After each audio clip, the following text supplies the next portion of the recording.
February 3, 2026, London, MOT.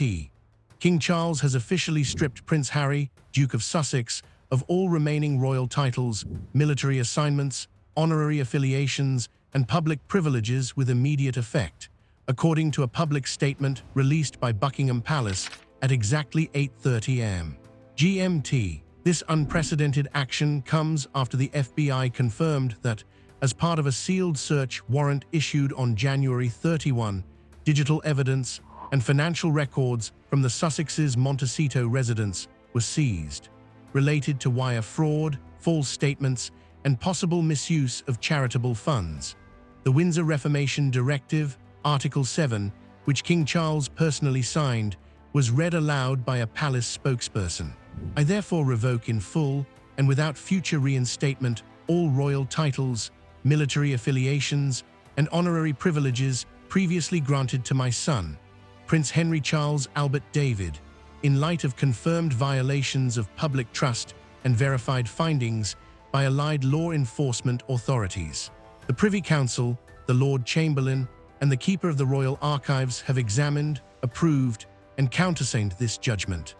Three main allegations are at the heart of the FBI inquiry, which allegedly started in late October 2025 when an encrypted whistleblower file was sent through Interpol's UK liaison office. The unlawful transfer of more than $4.8 million USD from the foundation to private consultancy firms connected to Meghan Markle's business associates. The presence of a donor communications, identification verification documents, and international correspondence that are not revealed to US or UK charity regulators are stored on a private encrypted server located within the Montecito property. The purported forgery of at least 4 significant donation acknowledgements, one of which had a forged signature from a British soldier who passed away and was used to advertise a 2023 Invictus fundraising effort. In her formal role as the royal household's constable, Princess Anne announced the institutional position of the royal family during an infrequently called emergency press conference from St. James's Palace. This elimination is not silent. This response is both reputational and constitutional. The monarchy will not stand for the cover-up of deception, the commercialization of military duty, or the unapproved use of the crown's emblem. Wait for one's own benefit. We put national honor ahead of family quiet. Internal concerns about a delayed gift to a Commonwealth Veterans Organization prompted Anne to directly ask the UK Charity Commission's Special Investigations Branch to examine related actions in coordination with US regulators as early as November 2025, according to sources. Prince William, the formal heir and Prince of Wales, gave a brief shortly after Anne's comments. The principles of responsibility, openness, and service are universal. My father's choice is final. It is my responsibility to state unequivocally that we will uphold these standards at any cost to ourselves. It's made to act too small. According to reports, William was instrumental in arranging the exchange of intelligence between the Special Financial Crimes Directorate of the Metropolitan Police and the Palace's Legal Integrity Office, which resulted in a cross-jurisdictional memorandum that was presented to US colleagues in December 2025. Whitehall sources have now verified the existence of this memo. This escalation was public, intentional, and procedurally transparent, in contrast to previous royal controversies that were handled discreetly or behind closed doors. All mentions of Prince Harry's previous titles, patronages, and military honors have already been taken down from the official royal family website. Harry is now identified as Henry Mountbatten Windsor in the court circular, which is the official record of royal engagements. Number is it and designation minus. RAF Honington's Honorary Air Commander, the Royal Marines Captain General, the Rugby Football League's patron, all Commonwealth Trust ambassadorial responsibilities, and the ability to utilize HR in ceremonial or charitable contexts are among the notable revoked positions. This isn't personal retribution, a palace insider told the BBC's royal correspondent directly. This serves as a firewall which is essential for minimizing reputational damage. Actions that are being investigated by the federal government cannot and will not be linked to the Crown. A copy of the Severance Protocol, a 42-page confidential document detailing how all security safeguards, palace access rights, and travel privileges under the 2020 Windsor Accord are to be implemented, was also made public by the Privy Council Office. Stopped right away, Meghan Markle, whose name repeatedly appears in the FBI warrants addendum, was conspicuously missing from all of the remarks. However, according to people close to the palace, more information about her financial management practices during that period is still being reviewed by US authorities. Queen Camilla, however, has refrained from making a formal statement, but is reportedly incensed at reports that her son Tom Parker Bowles had previously warned Harry about being associated with a former employee. Editors of the Sunday Times were able to view a hacked email from 2022 that seems to depict Tom saying, "If this ever hits Interpol, we're all radioactive." All of the correspondence between Clarence House and the Foundation from 2020 to 2024 is presently being examined by Camilla's office. In tandem with a coordinated news release from Buckingham Palace, the Royal Communications Office issued a secret summary of the FBI's findings from the search of Prince Harry's California home at precisely 10:00 a.m. on February 1, 2026. King Charles III's February 7th proclamation depriving Prince Harry of all remaining royal titles, rights, and hereditary claims was based on a set of particular documentable violations outlined in the twin pronouncements organized by US and British legal colleagues.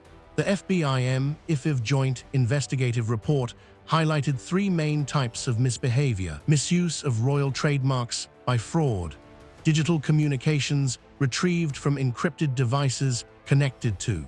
According to servers, Prince Harry personally approved the use of the royal crest, insignias, and Duke of Sussex styling in a November 4, 2025 business deal with Alamia Holdings Limited, a company situated in Dubai. This transaction included asset protection plans, unreported financial transfers, and a multi-million-dollar content licensing agreement sold under the guise of an official Windsor endorsement. Between February and October 2025, the FBI discovered 8 offshore wire transfers that went through middlemen in Singapore, Abu Dhabi, and the Cayman Islands, totaling $38 million. Allegedly, these funds were connected to well-known real estate deals in Qatar and California. Due to Prince Harry's dual tax duties as a UK citizen living in the US, none were disclosed under the statutory disclosure criteria. Investigators also discovered abnormalities in cross-border travel and the creation of shell firms with royal themes, such as Crown Dominion Media and Mountbatten Legacy Ventures, to tamper with legal custody records. Prince Harry had been trying to get around custodial monitoring orders under the Windsor Accord of 2024, according to files retrieved with the labels Archie Protocol Final and LL Travel Override DOCX. Among these attempts was a planned backdated document that fraudulently claimed Archie and Lyatt's UK citizenship in order to gain US diplomatic protections. Inconsistencies in Lyatt's passport application information were verified by immigration officials. Shortly after the results were released, Princess Anne, who serves as the senior legal advisor for the royal family's Institutional Standards Committee, gave a press conference. She said, "The House of Windsor does not condone corruption under any title, be it Duke, Prince, or Peer," as she stood in the white drawing room of St. James's Palace. "What has been discovered is a breach of our crown's dignity as well as of legal standards. Music, instead of encouraging abuse, the monarchy must act as a barrier against it." In a different appearance, at the Queen Elizabeth II Conference Centre, Prince William gave a rare rehearsed statement to the media directly. "What started off as kindness has been returned with dishonesty. My brother has disgraced the institution he was born into and broken the laws of the nations he lives in. We support the people, not them." The royal family has formally acknowledged that it is working with US authorities and that British prosecutors have filed a notice of intent to look into Prince Harry's unreported offshore holdings under the Proceeds of Crime Act. The Department of Justice and the Internal Revenue Service in the United States have launched investigations into potential false statement filings, illegal asset concealment, and tax evasion. The United States Attorney's Office for Central California has received a sealed indictment from the FBI.